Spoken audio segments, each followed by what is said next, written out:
story of Sarah Farman, Part 9, Sarah and the Will.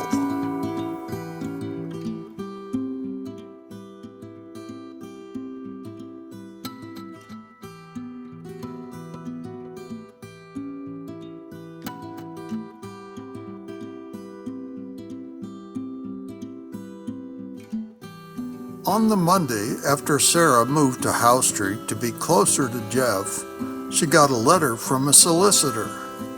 In the letter, it said that her grandmother had a will and she was a beneficiary.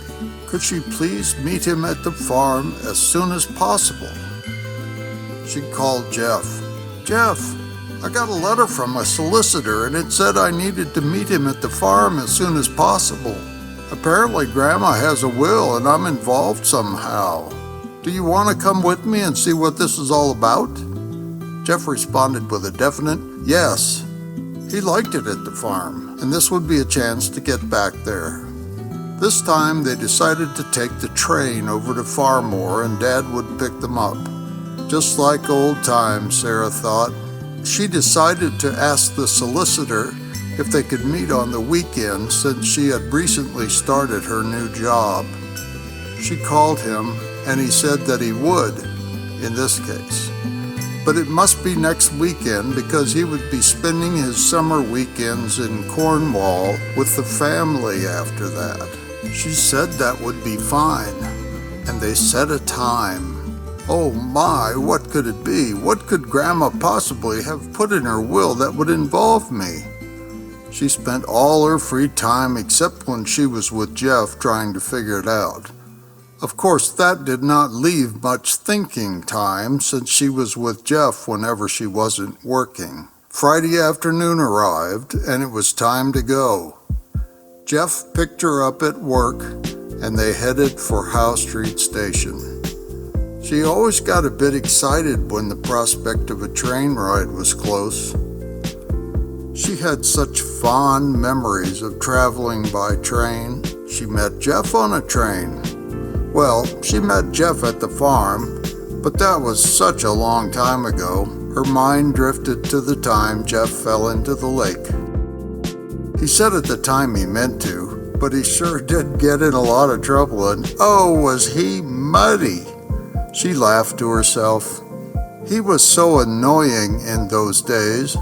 Not now, though, and she thought about how sweet he was and how he was so good to her. The little train to Farmore was late.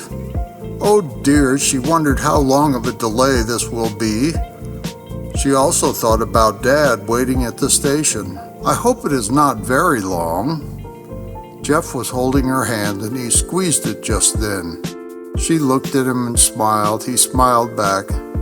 They kissed a little kiss. It always looks so disgusting when couples are close and rubbing each other all the time in public. But here I am. Jeff is so luscious, not touching him was simply an impossibility.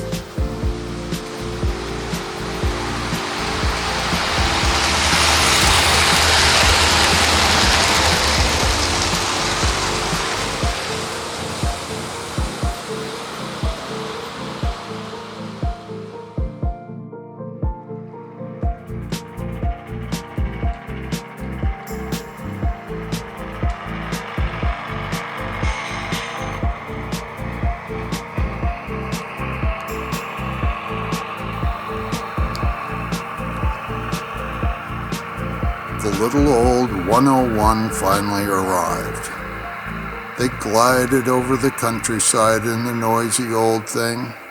Jeff was his charming self. He liked to be on trains too. They talked and laughed all the way.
When they pulled into Farmore, Sam was waiting. "Hi, Dad," Sarah said, and they hugged.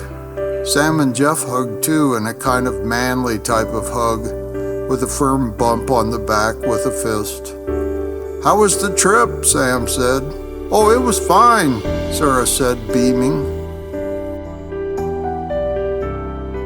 They got in the Land Rover and were off for the farm.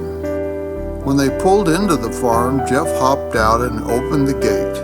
"The solicitor will be here tomorrow," Sam said. The next day, the solicitor arrived on time in his red Cortina.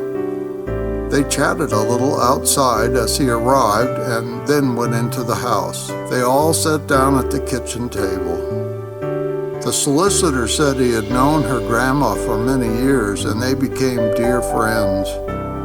When it came time for her to make her will, he was quite happy to handle it for her. The solicitor explained to Sarah, Grandma still owned half the farm, her dad owned the rest. They were partners, Grandma and her dad. Sarah thought, well, that makes perfect sense. The solicitor said Sarah had a great decision to make. Sarah leaned in. She could either take over half the farm now, or it could become her father's until he passed, and then it would be hers.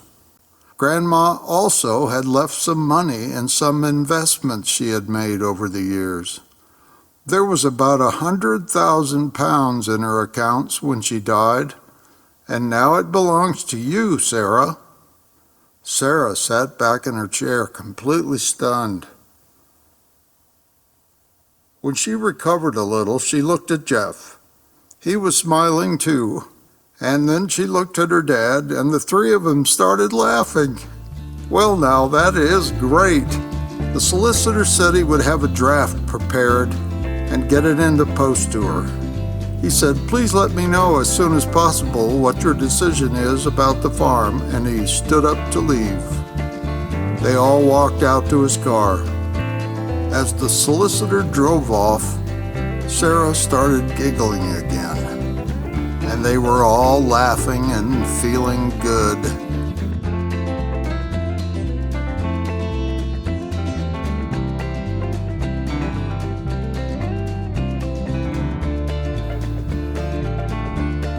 As Jeff was taking Sarah back to her place at House Street, she noticed a cream-colored Morris Minor convertible with a for sale sign on the windscreen.